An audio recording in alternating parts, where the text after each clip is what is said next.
Magandang araw sa inyo, Kamaster. Isang magandang balita para sa mas pinabilis na transaction sa ating donasyon. Sa D-Points ang aking ituturo sa inyo gamit ang Paymaya for Crypto Solana. Una, i-click ang Crypto button. Pagkatapos lumabas ng menu na ito, pindutin natin ang Buy Crypto. At pindutin lang natin ang Solana para makabili tayo nito. Pagkatapos, ilagay ang amount na iyong gustong i-donate.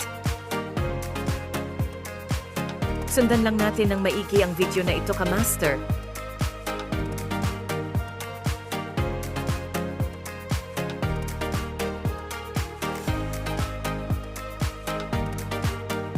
At pagkatapos ng successful na pagbili ng Solana, pumunta muna tayo sa website upang kunin ang kailangan detalye para sa mabilis na transaction.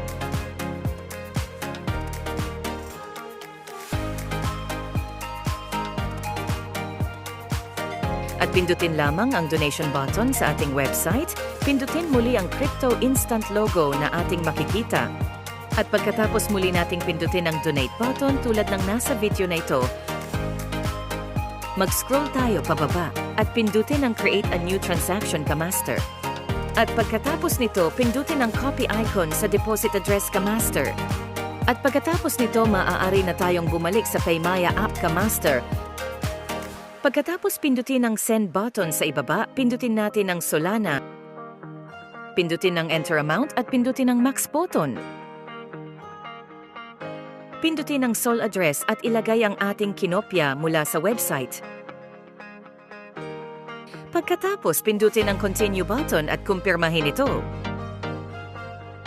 Ilagay ang one-time PIN na iyong matatanggap sa iyong cellphone, Kamaster, at pagkatapos nito at matagumpay ang iyong naging proseso, pindutin ang Done at muli tayong bumalik sa website.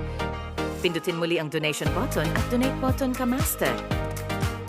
Pindutin muli ang Crypto Instant button at pindutin ang TX History. Mag-scroll pababa, tingnan ang status ng iyong donasyon hanggang sa ito ay mag-completed at marireceive mo agad ang iyong D-Points, Kamaster. Pindutin lamang ang refresh button hanggang sa makita mong completed na ang status ng iyong donasyon. Maraming salamat, Kamaster!